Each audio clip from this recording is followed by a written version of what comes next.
So today we'll take a look at the commutative and the associative property. These are two properties that we're probably very familiar with, but we don't know the names to, or we're not familiar that we know the names and how to use them. We've used them when we've added fractions in the past, when we've gone 2.5 plus 1 3/4 plus 5.5 plus 6 1/4.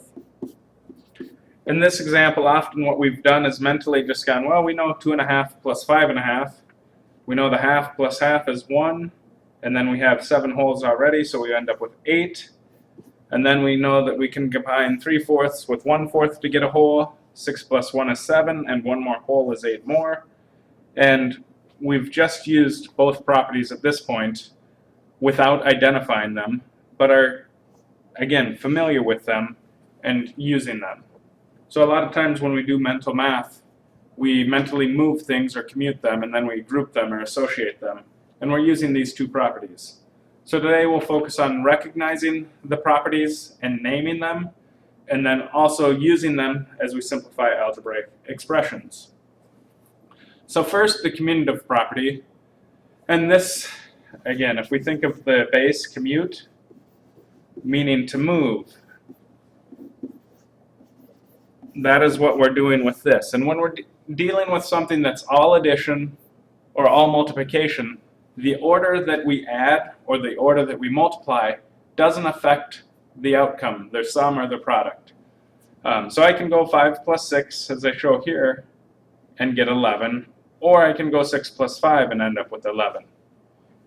Using the other side, they're multiplying, or the next example, they're saying, okay, I can go 3 times 2, and that's 6. 2 times 3 is also 6. So again, if it's all multiplication or all addition, order doesn't matter, and we use the commutative property at times to move things around. The next property is the associative property, and if you think of this, who you associate with is your group. So we can use grouping symbols and move them or include them if it's a long list of addition, and it doesn't impact necessarily the outcome of the answer if it's all, again, all addition or all multiplication. So again, if we think of commute, meaning move, and associate is our group, we can help try to identify which property we're using at any given time. So as we take a look at this example, evaluating expressions using associative and commutative property. A lot of times we could go through, we could add this pretty quickly and come up with an answer. The purpose of this exercise in this lesson is to use the two properties and identify them as we go through. So first we're going to go ahead and move compatible numbers, things that we can add mentally, next to each other. And again, we're moving them, so it's a commutative property.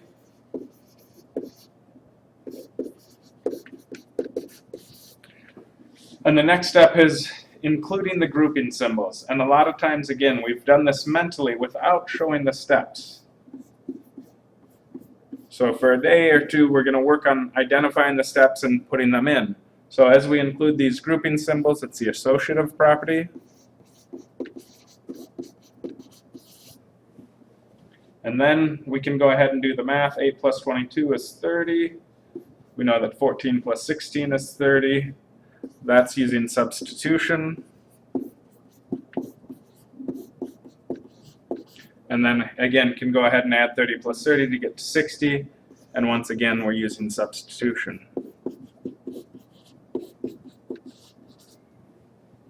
So that's one example where we go through and we evaluate an expression and name the steps as we go. The next step, or the next problem, again, it's focusing on multiplication. In this case, the x's are multiplication signs, but the computer didn't allow me to use a dot for that. In this case, we're going to go ahead and move a couple of the terms around using the, again, commutative property.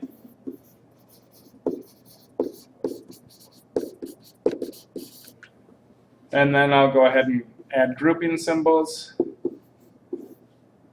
indicating which ones I want to do first and not just necessarily following the order of operations in this case. And when we do that, that's the associative property. We know 25 times 4 is 100, and 15 times 3 is 75. And that particular property is substitution.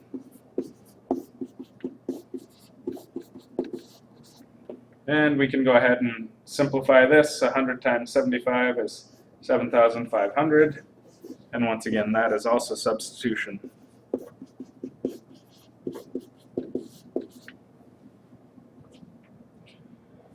Here we're using the two properties we just talked about, as well as the distributive property that we talked about in class today.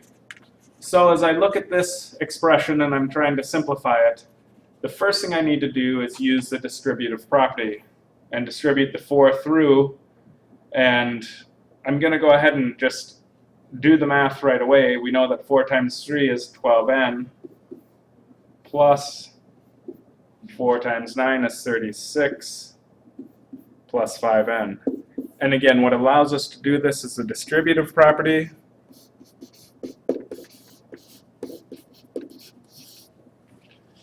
And then at this point, I want to have like terms next to each other, so I'm going to get the 12n and the 5n next to each other. And we'll rewrite that as 12n plus 5n plus 36. And because we're moving terms around, it's a commutative property.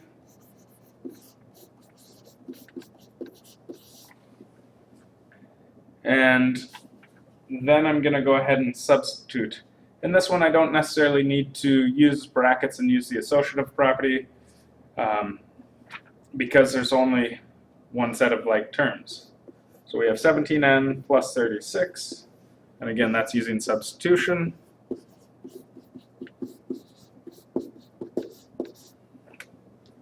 So at that point, we're simplified. We have no more like terms. There's no more parentheses, and we would be done with this particular problem. Here we can take a look at tomorrow's assignment that we'll work on in class. And again, many of us will be comfortable doing the math. The piece that will be more of a challenge is going step by step and naming the properties which we're using. We'll see you tomorrow. Have a good evening.